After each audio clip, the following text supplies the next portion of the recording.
My name is Daniel Drewer. I'm the Data Protection Officer of the European Police Office. And some of you asked me already, what is this about? Yeah? A lot of questions we received about the title of this very interesting panel discussion that we'll have here. But a lot of you asked me already, why this surfer? And those of you that were present on our panel and Eden conference that we had in The Hague, because Europol, the European Police Office, is based in The Hague, they know that the title of the first conference was Freedom and Security. And we wanted to ask surfers that are at the Scheveningen beach, what is for them actually, when we discuss freedom and security, what is for them freedom? And then they said, we don't want to talk so much, we will give you this video. So this, if you allow, is our theme for the Eden network, and I'm happy that I can shortly introduce this network to you. It is, as you could see in the program, the Europol Data Protection Experts Network that was founded some years ago as not a group of police officers talking about data protection, but there are still groups of police officers in this network, but we discuss actually with the public, which means academia, regulators, students that are participating to this network together. What do we discuss? We discuss actually the big question about freedom and security. We have a forum. If those of you who would like to join the Eden, please either send us an email or approach us directly after the session. I have to say, I think it is the first time that the police agency organizes a panel on CPDP, which we know is one of the major data protection conferences. So I don't want to stop this introducing this panel and without thanking Paul de Hert and his team, who very welcoming said to us, if you want to organize your own panel at CPDP, please do so. And then we arranged it over the last month to meet here. Why the police invest in data protection, why Europol actually has a particular emphasis on data protection. Europol is the European law enforcement organization based in The Hague.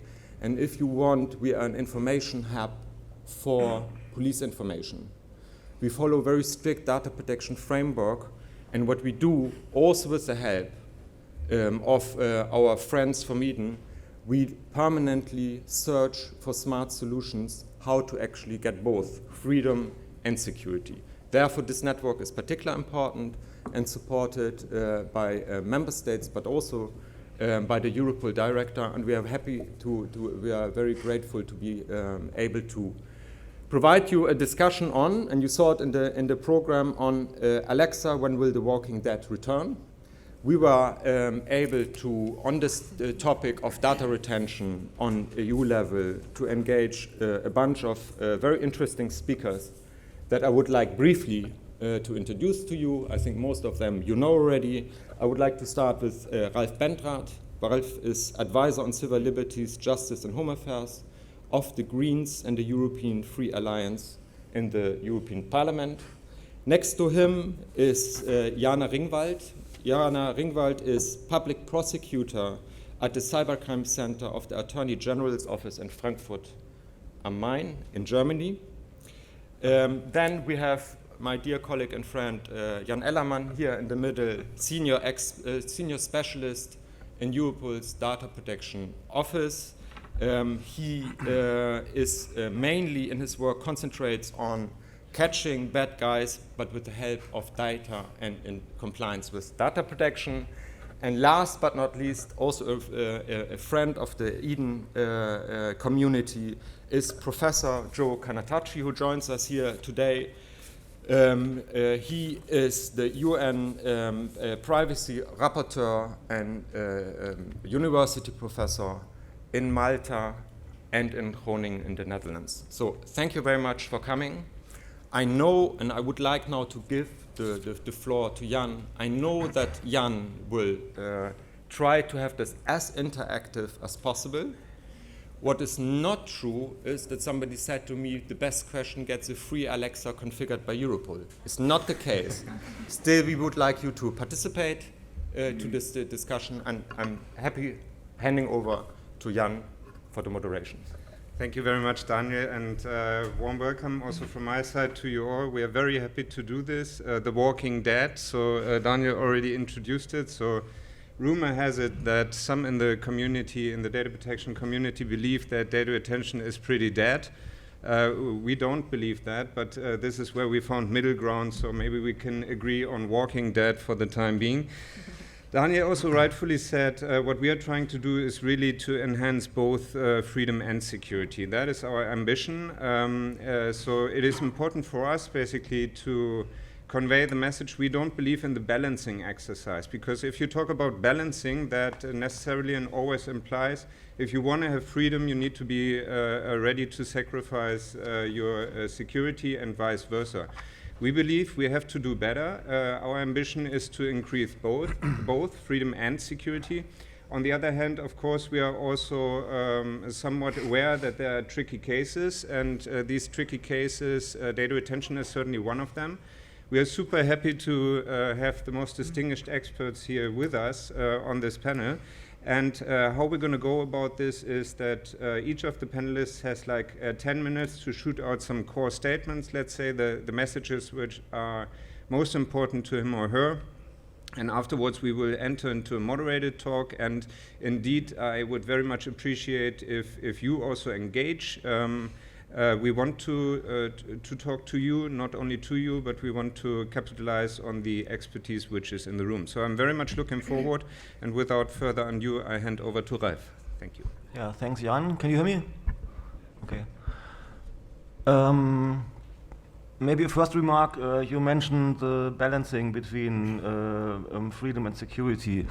As you all know, last week we had 3 opinions from the Advocate General of the Court of Justice of the European Union on the 3 data retention cases from France, Belgium and the UK. And in the opinion on France, I think, yes, La Quadrature, he made a very important clarification. Because he said that the right to security, which is in Article 6 of the Charter of Fundamental Rights of the European Union, does not relate to public security. It relates to the security of the individual against unreasonable arrests and stuff like that. So there's actually no need to balance these 2 securities. And public security, on the other hand, cannot be balanced against privacy or freedoms because it's not a fundamental right. So it's a different league, so to speak. That needs to be clear. Yeah, before we go into the details of these opinions, I think we will get into that later. Maybe let me try to because we've been discussing this like for at least 15 years now, maybe 20, and sometimes I think I'm getting sick and tired of this debate. I always call it Schrödinger's data retention now, because you only find out that it's already dead if you go to court against it. So let me maybe try to look back and see what was the developments in the last 15 years at least, or even longer. And let me start not with data retention, but with data protection. And the Advocate General also in these opinions made a reference to the GDPR and how this also applies and so on. Because in data protection, we have the important principle of data minimization and purpose limitation and retention limitation. It's in Article 5 of the GDPR, purpose limitation, data minimization, storage limitation, established core principle of data protection since the 1970s. So you only can keep data, personal data of course, if you don't keep it if you don't need it, in brackets, any longer for the purpose it was collected for. So it also needs to be kept for a specific purpose and cannot easily be used for different purposes. That's the default. And then when around 20 years ago the data retention debate started and then got some more momentum after 9/11 and 2001, the idea was, as you all know, to force telco operators, internet companies, to retain the communications metadata of their customers for up to 2 years for everybody without any individual suspicion, just in case some of the data might be useful in further future investigations. And this is really what triggered, at least in Germany and some other countries, that triggered the new data protection movement 2.0 in the end. In Germany, in the end, we had protesters, like 50,000 people in front of the Brandenburg Gate in Berlin, and the biggest constitutional court case ever was more than 30,000 complainants. And this is for a reason, because this idea introduces police logic into the operations of private enterprises. They would have to retain data that they do not need for their business, for their operations, for their customer happiness, just because the police might need even only some of the data, maybe in the future at some point, nobody knows. And this is really, if you introduce this police logic into the private sector, so to speak, this is what you call a police state. It's one of the elements of a police state. And that, I think, that is really what triggered so many people. And we founded the working group against data retention back then in Germany. There was lots of activities also on the European level. Yeah, and then, as you all know, we still got the directive. Then we had the court cases, first Digital Rights Ireland in 2010, which killed the directive. And then Tele 2 in 2016, which also killed the UK and Swedish national implementing laws. In Germany, the situation is now that we have a new data retention law after the Constitutional Court also killed the first one. Much shorter retention periods and so on, but still the German courts are now acting as EU courts, so to speak, applying EU law, and banned the application of this law in Germany. So we don't even have data retention in Germany, although we have a law on that. But there's also a court case now at the ECJ from Germany. So this is, I think, all, yeah, we will discuss the details, and if there is maybe a possibility of very targeted data retention, whatever that means, we will go into that. But this discussion has been going on for very long, but I think it's a fundamental debate. If data should be retained by private entities, just in case the police might need some of it in the future. But we are much further in the actual developments out there now. Next step, of course, is data access. Under which conditions could law enforcement get access to the retained data? That still, of course, the AG also goes into this. That needs to have specific hurdles, and depending on the intrusiveness of the data, it might need even a decision by a judge or what have you.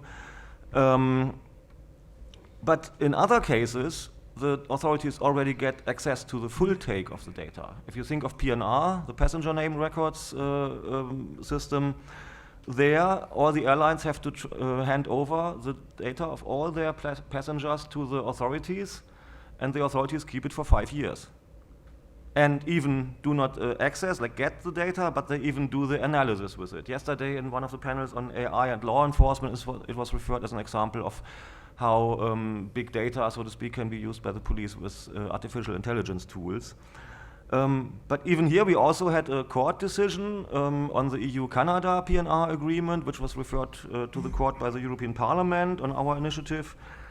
And there, the court said, I actually went to the hearing in Luxembourg. It was quite interesting. One of the judges, when they questioned the member states and so on, they were like, but if you go to Canada for like 2 weeks for a short holiday or just 5 days for a business trip, you do nothing, you're not a suspect, nothing happens. You leave Canada again, why on earth would the Canadian authorities keep this data of completely unsuspicious people, like our president here pointing at Cohen-Leonard, for 5 years, you know? They were really shocked about this, and that's one of the reasons why they then said this agreement cannot be ratified. You have to negotiate a new one. The Commission is almost done now with the Canadians. I had a short look at the text. It's still in our secret reading room. It's not public yet.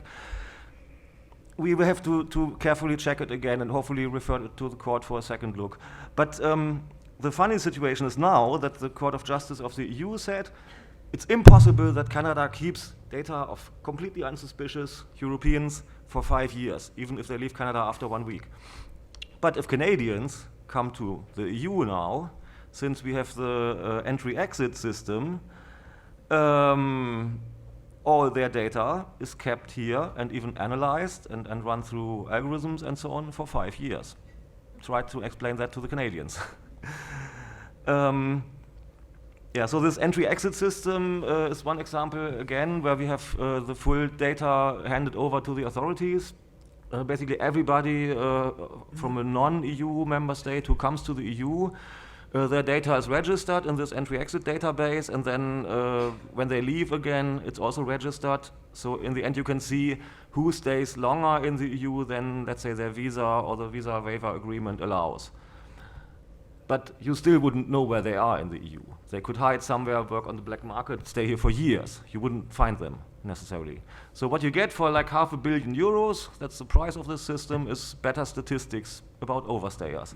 One example of completely unnecessary data retention that costs a lot and wastes money and still infringes our fundamental rights. I hope somebody will go to court against this again. Also, there's, by the way, already court cases against the EU PNR system, as you probably know, from Austria and Germany. So then we have algorithms, AI. One example is the ETIAS system. Who has heard of that? Oh, Jan. Okay, 2, 4, 6 other people. These are data retention systems, and sometimes I wonder why these are not more well known out there, and we only talk about telco data retention all the time. ETIAS is the European Travel Information and Authorization System. It's for everybody who comes from a country where the EU has a visa waiver agreement, let's say the US or Canada. These people still need to do an online registration before they fly to the EU, so it can be checked beforehand if there's something in any databases or so about them that either makes them a suspect or prohibits their travel, or sometimes also for public health reasons, if they come from a region, let's say, where there's a virus outbreak or so. And then this ETIAS system, it's in the legal text of the law. It says there is an algorithm that shall calculate like a risk score, so to speak. And for that, it pulls data from all kinds of databases, visa information system, Schengen information system, what have you. But then also health data from the World Health Organization and stuff like that. But then it also takes data, statistics about abnormal rates of refusal of travel authorizations from that country. That's a feedback loop. You get that? If from one country, let's say, I don't know, Canada, for some reason there are more travel authorizations rejected than from other countries, then this feeds back into future applications of Canadians, and the likelihood for them to also be rejected is higher, which then again feeds into the statistic, and it's getting less and less likely that Canadians get the travel authorization. It's even such a crappy algorithm that it does have this crazy feedback loop. We tried to prohibit it back then, but were outvoted. I mean, we're a small group in the parliament still. So I think let's try to maybe have the big picture in mind. It's not just about the retention of data, even at private companies still to begin with, like in telecoms data retention. It's also about handing over the data to the authorities, about access of the data by the authorities, and then the use of the data, sometimes by AI and crazy algorithms. I think in the description of the panel, you also have something on e-evidence and access to IoT data and so on. Yeah, but we Alexa can maybe mentioned. Touch on that later. Yeah. Okay, that's fine. Super. Thank you very much, Ralf. Joe. Yes, thank you very much. Well, I think one of the first reflections which I will share with you is that data protection in the police sector and the law enforcement sector, but also in the national intelligence sector, is work in progress. It's not finished. And we shouldn't be surprised that it's work in progress, right? I have seen it as work in progress for more than 35 years now.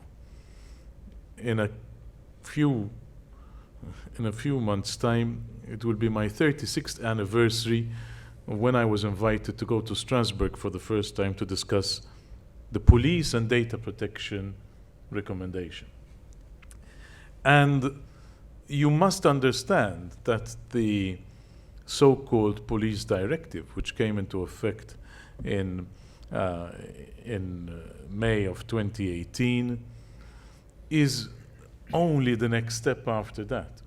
Because for those of you who have been in this game as long as I have, you will have seen us go from soft law in a recommendation in 1987, of which I ended up as one of the co-authors, to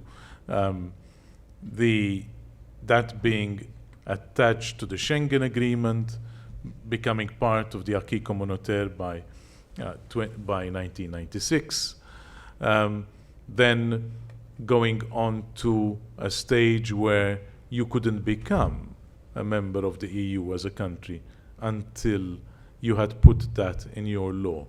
So we shouldn't lose sight of the fact that this is a gradual evolution, right? Someday we shall find a Darwin of data protection who shall write the evolution of species from a police data protection point of view and from a national security point of view, and we'll find out that this was not a revolution, but it was a long evolution. And the tensions, I think, were always there. The first, and I'll share this anecdote with you, because the first time that I went to Strasbourg and then remained there for 20 years or so to discuss this and other pieces of data protection legislation, but the police was particularly noteworthy, because in the room I was one of 19 data protection specialists, but we were surrounded by more than, how much was it, 20? More than 150 police and national security specialists, right? No firearms were used, but in the end, you see, it was a surprise. The police had thought that because of the wording of Convention 108, they thought that they were excluded from data protection rules. And we had to explain to them that no, that's not the way it is. We had to explain that, you see, each country, and there were 21 countries of the Council of Europe then, I remind you there are 47 now, so there has been a great change there. Each country sent at least one or two police specialists and one or two, sometimes three, national security specialists to try to understand how they were going to handle this. And the political will was slow in coming, but it came. And I think that it's important for us to look back at this long history when we discuss data retention. Before, our colleague from the Greens had started speaking, I had written down on my notes data retention quo vadis, right? Where are we going with that? And once again, I keep my options open on that, and I'll explain why. Because the only thing where I disagree with that which with the previous speaker is when he was talking about police logic and the police state. With all due respect, police logic does not equal a police state. A police state is something quite different. You want to come and see a police state? Come with me, and I'll take you to see a few police states, right?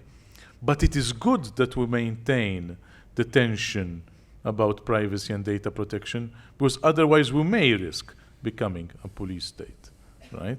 And that is the difference. You see,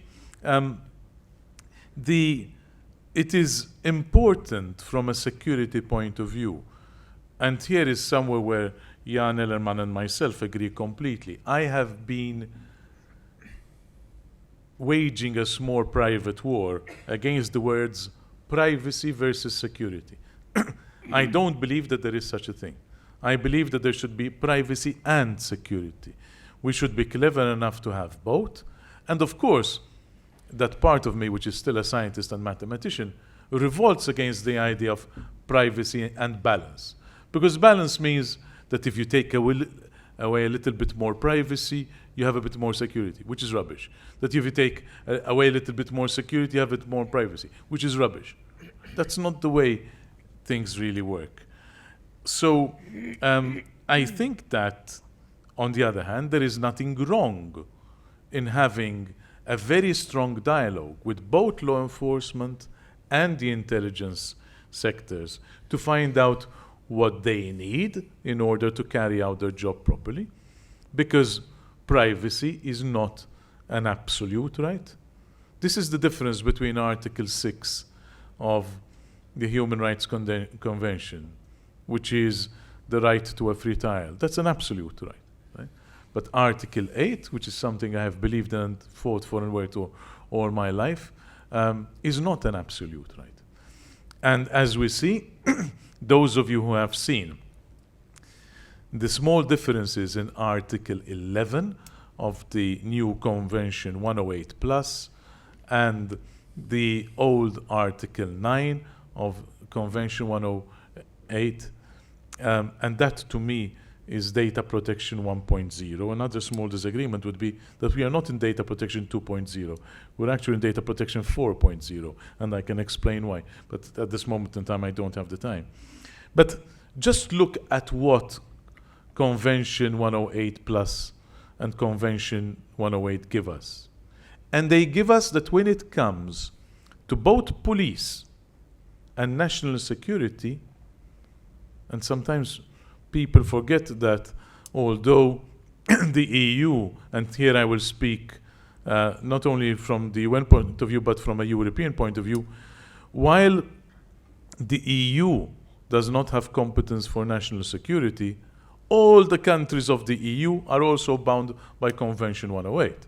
And Convention 108 states quite clearly, and they've all signed it, that when it comes to national security, the criteria are identical to law enforcement.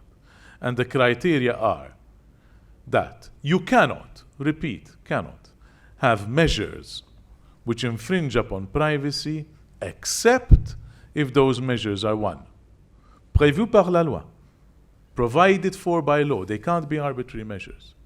Secondly, those measures must be necessary, in other words, must have, not nice to have, and proportionate in a democratic society. Let me repeat that. Not necessary and proportionate in a tin pot dictatorship or in a communist state, but in a democratic society. Which is why I, as UN Special Rapporteur, have made it very clear that I will not go and work with governments who pretend to be democrats, because they do not really protect human rights. They pay lip service to human rights in most cases. Let me not generalize too much, but in most cases, they pay lip service to human rights. Perhaps later on I will have the opportunity to share some experiences about some of the things that I see on the ground when I work with intelligence services in many countries across the globe. But I would like to talk a bit more about the issue of building bridges, right? Building bridges, which is part of the job which I think we have to continue, and which is why I was so happy to accept the invitation for today, because I think it's a historic occasion for Europol to be holding this. It's part of the bridge building. Without the bridge building, we cannot achieve the culture change, right? Now, what is the culture change that we need to achieve? We must really put the spirit of GDPR. GDPR for me is, the equivalent of DP 3.0, right? But we must really take the spirit of the GDPR, especially privacy by design and privacy by default.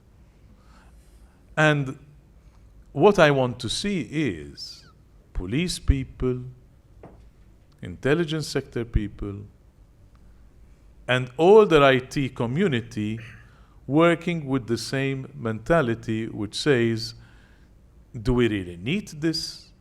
Are we building in all the safeguards that we need at design stage? Those of you who, like me, started off their life as a software engineer will know that bolting on privacy safeguards onto an existing system is a bad engineering choice. The right engineering choice is that you don't take a mini miner, right, and then suddenly decide that you're going to turn it into a 5-ton truck. If you want to take bricks from Brussels to Strasbourg or to Lyon, you say, what I want to do is take bricks. And I must have a suspension which can do it, and safety mechanisms which can do it. And privacy is no different. And IT systems for police people are no different.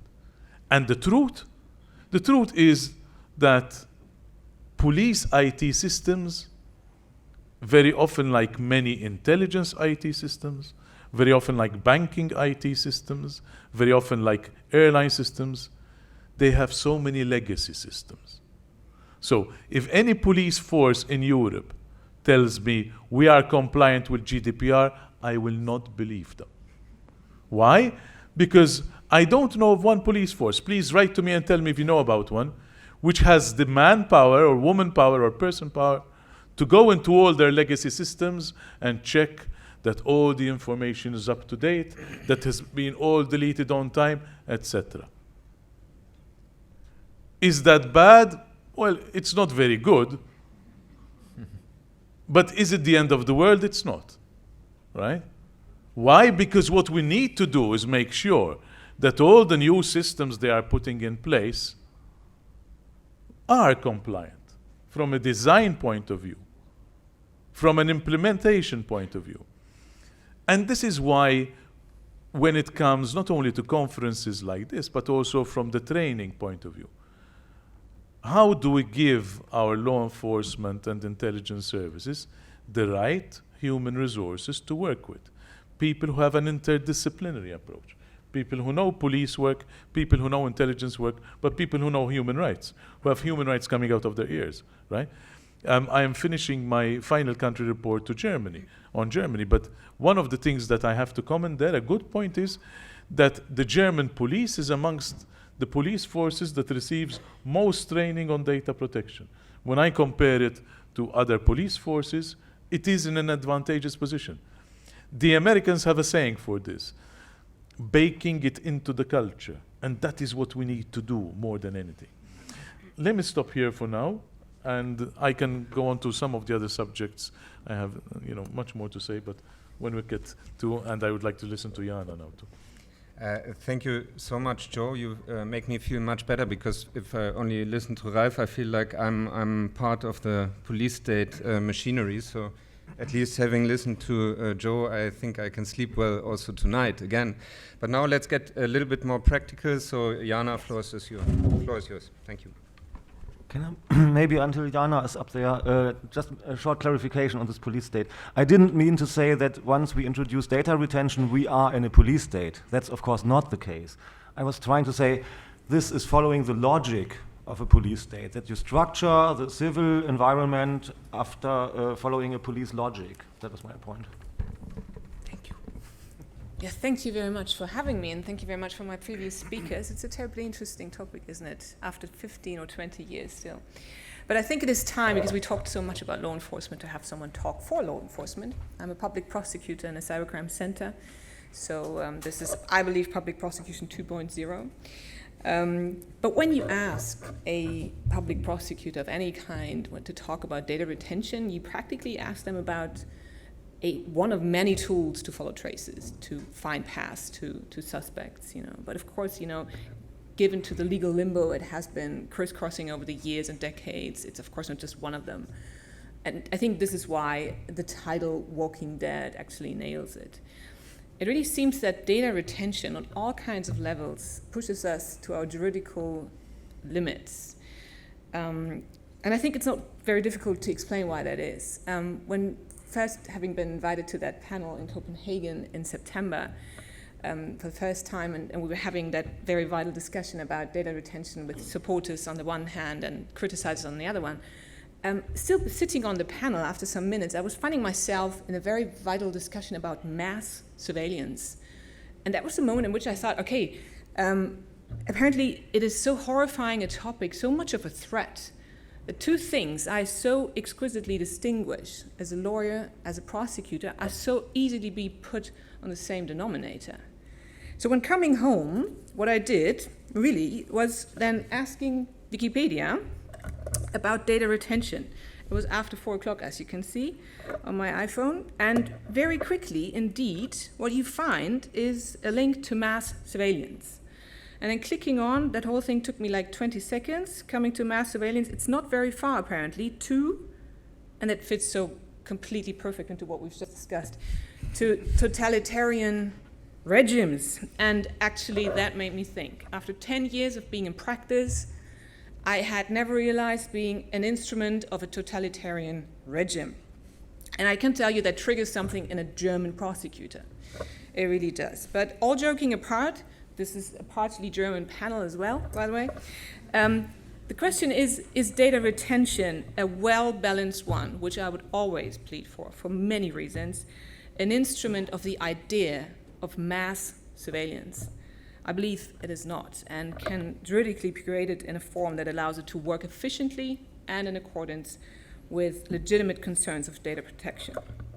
What happens is not that a government surveils their people. What happens is that, first of all, we, in many countries in the European Union, that is equivalent, we have to convince a judge of what we do, of indications of serious crime. We have to convince them that we do not have many traces to look back into.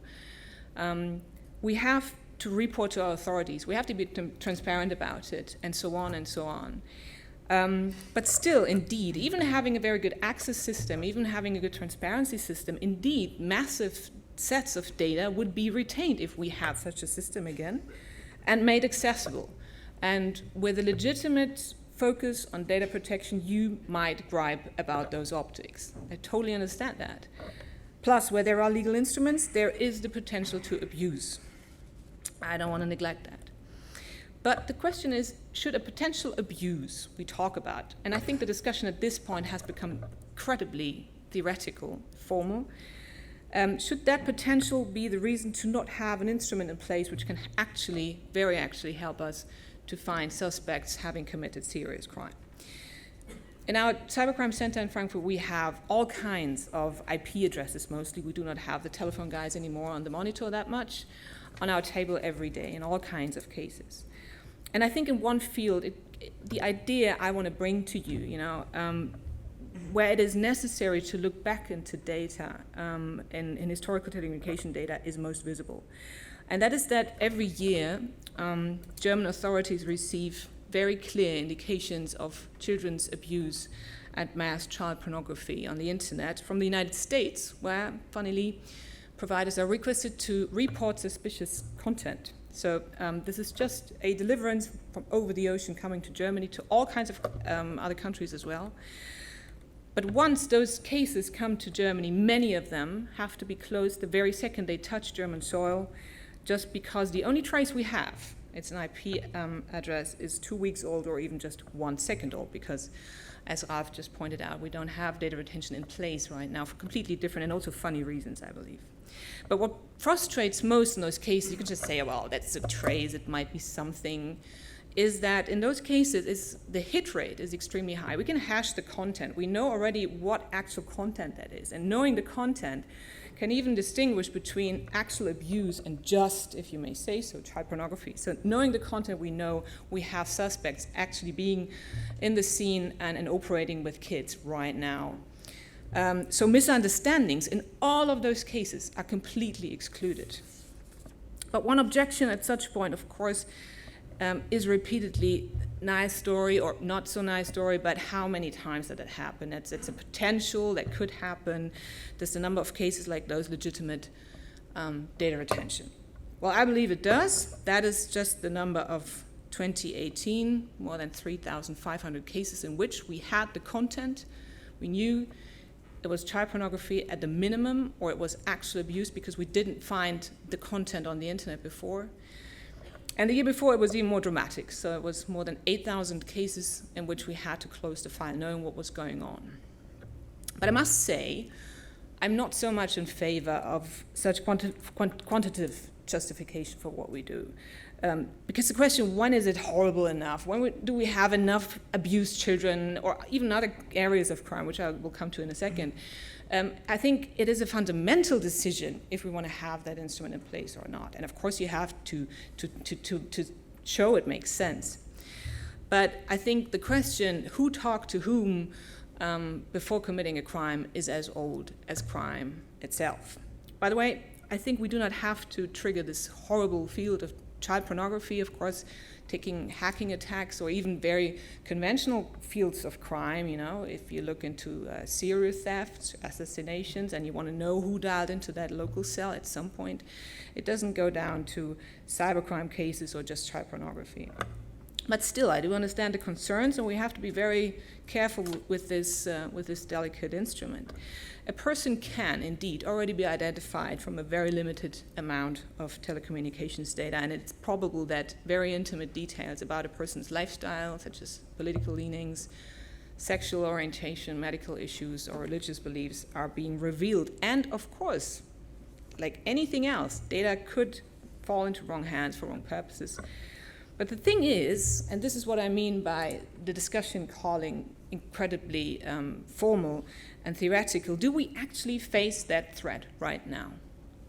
Do we face the threat that law enforcement now abuses our data for unlawful purposes and do whatever they want with this? I mean, I don't know if you have ever taken a look into procedural codes, which we closely have to work with. Storing data for the case, the purpose that specially trained people who do have to convince a judge prior to this of their investigations, who have to report to their authorities repeatedly, and when and if they will delete the data. We actually do that all the time. And you can do that, by the way better with data than with any other piece of evidence. It's cool. You can really flag them, and it does it then themselves, so the systems are in place. Why do we follow the trace? And also we have to present the qualified cases. You cannot actually do that for everything you want, you know, so that it's absolutely not true. But is that system, I just explained, is that something we have to be afraid of? In the current ruling of the European Court of Justice of 2016, if I'm not wrong, it is requested to not have a blanket data retention. I think everybody in law enforcement got that now, that a blanket indiscriminative data retention is not okay. But the criteria set in place were personal, temporal, or geographical. And I must say already, the Advocate General already interpreted that last week, saying, yeah, well, maybe they didn't mean it that way, because what they meant didn't make sense.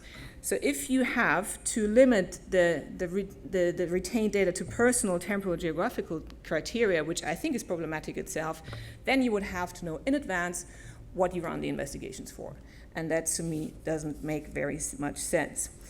Even the European Data Protection Supervisor, in his pleading of September 2019, considered it possible to provide for a limited yet effective data retention regime in accordance with the EU Charter. What he named out, and I think this could be really the road to something better, working with all those principles we have been discussing, is to circumscribe the categories of data and to enhance the safeguards for the access. We don't have to talk about enhancing safeguards. Whatever you want to enhance, that everybody would be fine with that, because the more we limit the access, the more we define the access, the more legitimate the instrument becomes and the better we can work with it. Plus, when it comes to categories of data, really technical guys have to decide on that. I'm just a lawyer, but really that would even make our work less difficult, because whenever you work with data, may it be pointing into the past, may it be pointing into the future, we have a 40% effort in every case to talk about how we can limit this amount of data. There, you might never have heard the singular version of the term, datum, because it doesn't exist. We always have so many data, and we always have to make sure, even in completely different cases where we get warrants to wiretap people, the only discussion we then take is, okay, how can we limit this stream and this traffic of data? So circumscribing the categories and limiting them to the exact trace we need would actually be in our favor.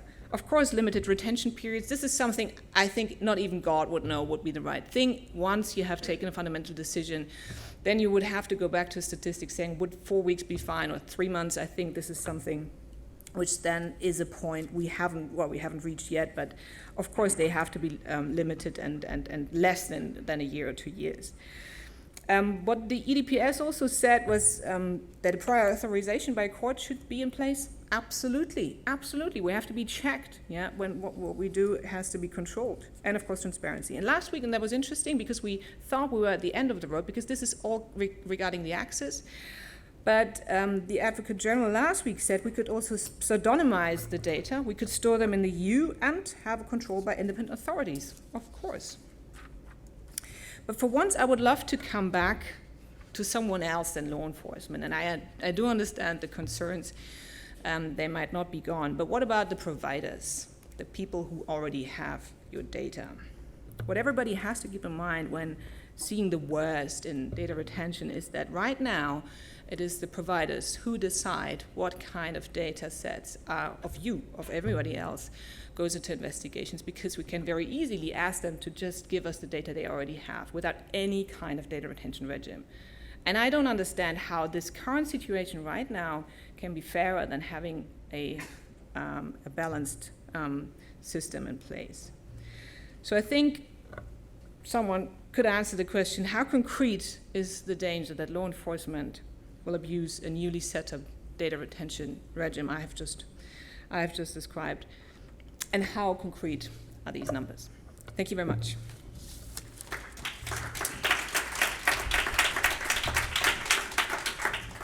Thanks a lot, Jana, for this very clear presentation. I think the front lines are pretty clear. So my feeling is Ralf is a bit against. Jana is all in. Joe is building bridges, and me as moderator, of course, I'm completely neutral, as I should be.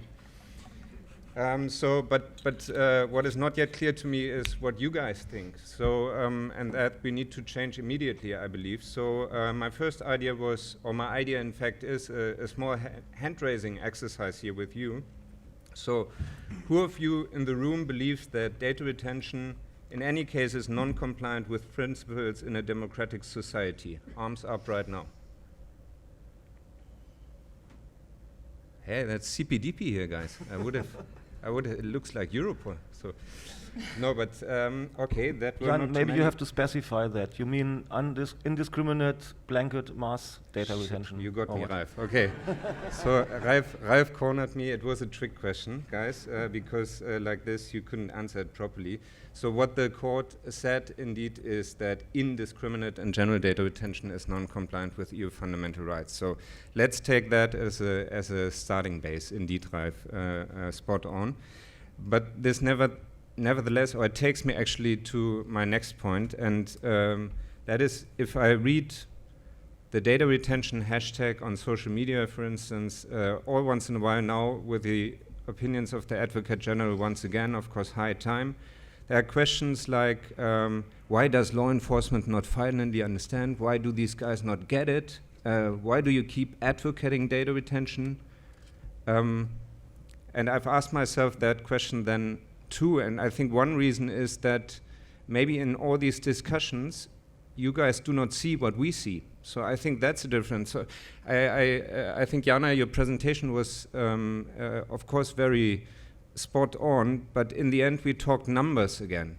And the problem for us, for the analysts at Europol working on the data, as well as I'm sure for Jana doing the job in the field, is we look at stuff with which the public often does not see. And that is basically what I wanted to change here when it comes to child abuse material, which we've spoken about. Of course, I cannot put here any kind of pictures which my colleagues have to look at, because that would lead to re-victimization. I don't want to do that. But I think it's fair to make you understand what we are talking about here. And what you see on the screen right now, that is tough stuff. And maybe some of you will now think, well, he puts out this, it's the most radical case they could dig out of their files, and so on and so forth. And I tell you in all transparency, yes, that is a tough case, because you get the whole story, you get the whole picture on just that one slide with these few lines. But what it all boils down to is really, this is not, and this shouldn't be a discussion about figures. As Jana rightfully said, we shouldn't be talking about, how many cases is it after all? For me, it's a personal observation, that one case you're looking at right now with this one girl, 7 years old, is the motivation for me to never give up, to have this discussion we are having today with you guys. we won't give up. And we also won't give up after the next ruling of the European Court of Justice for one simple reason. We need this to solve crime. And there's a question in there, basically. If you look at these things, of course we all agree this is horrific, this is terrible, and this needs to be dealt with. But my colleagues then look at me and ultimately look at us, and they say, but how? What do we have here in these kind of cases? We have a nickname, which, by the way, we have redacted here for data protection reasons. And we have a woman which tells us she's a mother and she has a girl of 7 years old. If I hear the argument, well, get over it, forget about data retention, and do your detective work again. Which kind of detective work are you talking about? So that is the situation we are in. So ultimately, it's not about figures, it's not about numbers. This is not an abstract matter. This is about humans. And this is what is driving us as law enforcement, I can tell you. My first question goes to Ralf, of course, because we see, and maybe we can make that slide disappear again, because I don't want to focus this just on child abuse, this discussion, but it's a broader matter. But this is, of course, an example. There are other examples. So what we see in Germany, for instance, 3 of us here on stage are from Germany. If you look at the situation in Germany these days, we see a rise of right-wing movements. We literally see right-wing terrorism. So I put the word Lübcke out here, which is a politician which was killed by a right-wing terrorist. We have, what is for me even more worrying, it has become the kind of normal thing that politicians at all levels, regional level, but also federal level, of course, receive emails threatening them with death.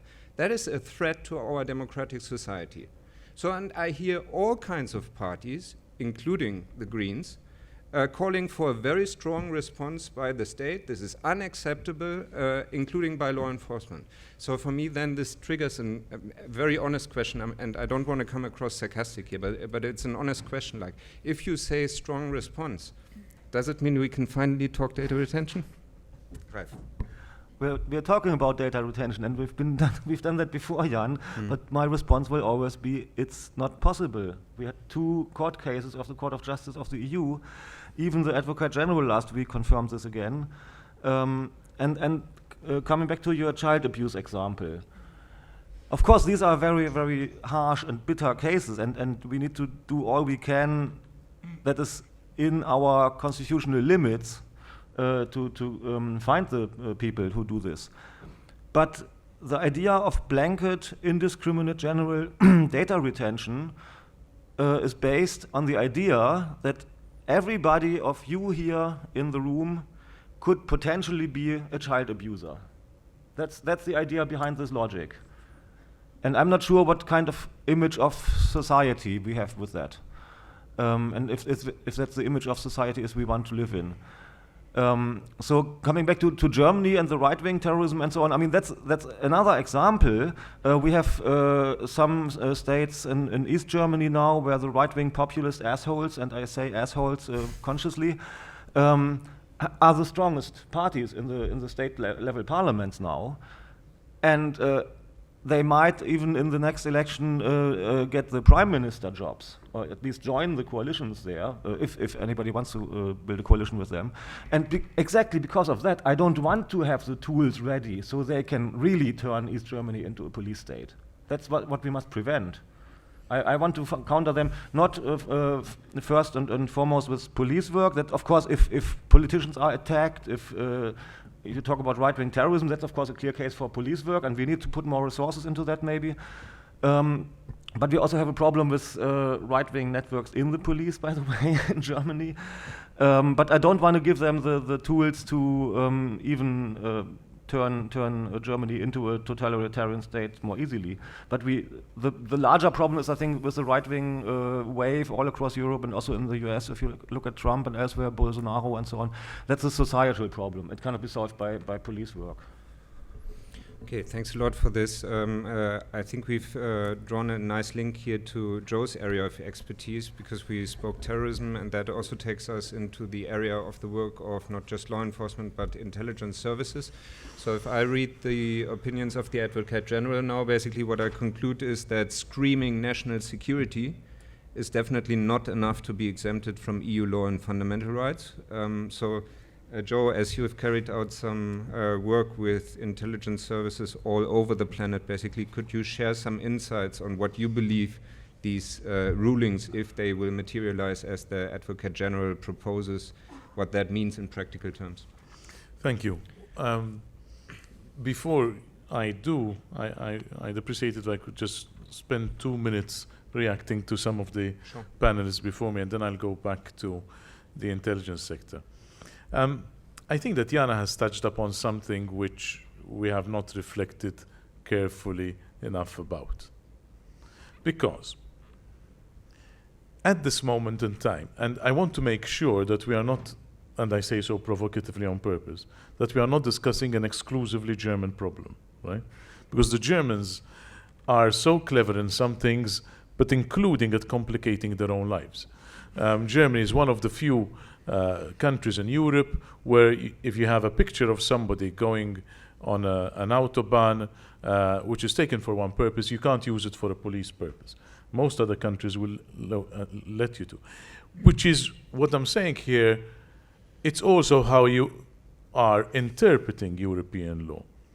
And I would invite everybody to interpret it in a non-partisan way. Because think about it. Perhaps Jana did not have the time to go into it in more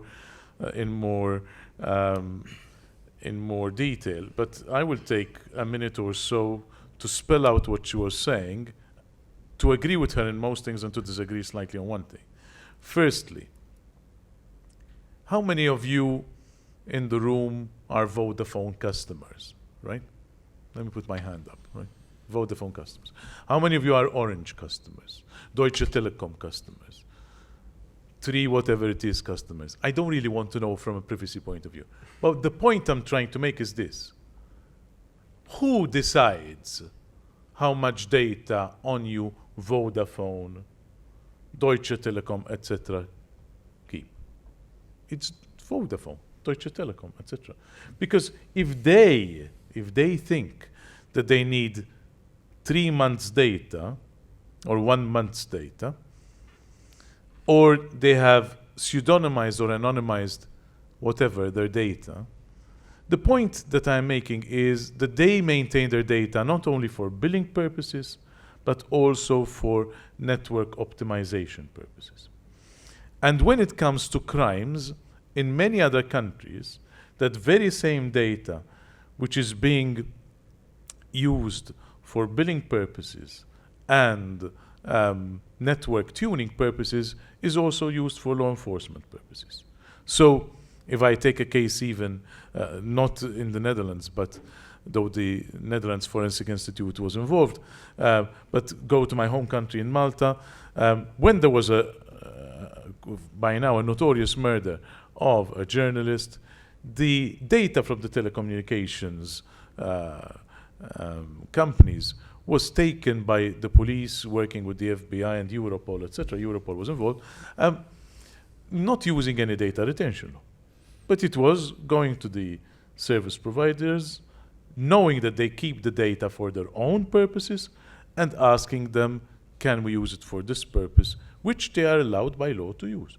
Now, the issue of retention has been discussed long before the data retention directive was created and then thrown out, right? Why? Because when we started, and let's look at it in a nutshell, when we started looking at CCTV, when we started introducing CCTV, and France, in fact, decided to have a separate law about CCTV, we had quite a long argument in Europe as to how long you could keep it. I have spent the last 25 years going around Europe and other places and asking them, so how long do you need CCTV for?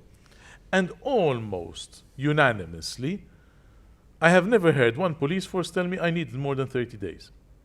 And I asked the police, not the politicians, right? Because generally, if they've tackled something, they normally can tackle it and use it in 30 days. They've conserved it, the rest they throw away. And that normally meets the requirements. I also wanted to point out, then you have to nuance things a bit, because the very same thing that I've just pointed out, which is service providers retaining customer data, which is then accessed by the police. And this is the tiny thing where I would disagree with Jana. Has it been abused? Yes. Do you want to see a few police forces who have accessed that data left, right, and center because they don't need an interception warrant, especially when it comes to metadata? Loads of them, right? One of them, let's not mention which one, is now leaving the EU. But if you want to see examples, I can give you as many as you like. So we have to be careful to nuance the discussion. And to nuance the discussion, what we need to make sure is not that the police or law enforcement or intelligence service don't have access to data, but that they have access to data under very strict safeguards. And this is what I'm going to talk about now when I talk about, to respond to your question, Jan, about intelligence services. One of the very first things that I did as UN Special Rapporteur was to set up the International Intelligence Oversight Forum, where at least once a year I bring together all the oversight agencies, but also intelligence agencies in one room, spend 2 days in full immersion, sometimes more. There are at least 2 friends in the room who have been helping me with that too. And we try to find out what are the best practices. And the important thing is this. The important thing is to realize which are the real safeguards that people need. So, in my opinion, we are far from being perfect. We are far from getting there. We need people like Ralf and Jana and yourself and myself and many other people in the room to continue saying the right things to the right people. But have we improved on safeguards? Yes. Do we have... Let me take one example, since you asked me from people around the world. Has the situation in the UK improved? Yes. Right? Why? Because we went from a point where openly, for the first time in history, right? And you have to remember how short this history is, right? And you have to remember how long the culture change has got to take. We're talking about service providers. Let's not forget that the post office in the UK was created precisely to control communications and have the king's agents opening messages, right? So it wasn't to provide a service to send a packet from London to Portsmouth. It was precisely to create a monopoly in order to introduce surveillance over communications. That was its objective. Now, today in our society, we say we do not accept this objective that was introduced in the 17th century. But to come back to the UK example, what did we see this year? We saw the new, very powerful inspection agency, IPCO, telling MI5, you'd better pull your socks up because I am not going to give you any more interception warrants. Why? Because they found out that MI5 had a data lake and they didn't know exactly what there was in the data lake. There are other issues which I can't go into, right? Now, you can't be in that position. Happily, after sending in the inspectors and several months of work, the same IPCO came out with a formal statement saying MI5 are now in compliance, right? So it is that kind of proactive ability, and that is where I would invite Germany to look more carefully at its procedures, right? Are we in a position where the oversight of systems in Germany, as in other countries, is as strong as we would wish it? Because that is the key. Strong oversight, not giving the intelligence agencies or the police the ability to go and have systems. Thank you for that insight, Joe. I would already encourage you to come up with any questions. Microphone is ready, I believe. Last question before I do that, which is more a personal one to Jana. I mean, we are in a situation that since 2014, there's no data retention legal framework at EU level because everybody seems to wait for the European Court of Justice to define criteria.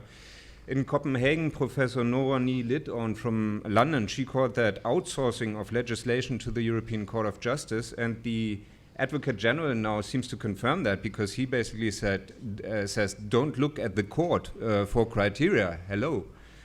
So maybe with a short answer, if possible, do you sometimes feel a bit alone, left alone in the fight against serious crime and terrorism? Well, if I said all the time, I think he would really lose trust in what I do. 5 minutes I see right now, I will do it in 2. No, indeed, what is happening, but I think it's not the only example, is that as the discussion is getting more and more bizarre and worn out in a way, which Ralf said legitimately, really the courts are looking at each other, and if you decline it down in the countries, we have very bizarre situations. For example, in Germany, that having given that legislative situation, the Federal Network Agency, which is not a court and not a legislature, just refrained from orders saying, well, we don't know what is happening. So right now we have indeed a law in place, and the providers can store or they can't, but nothing happens. And this is happening in Germany.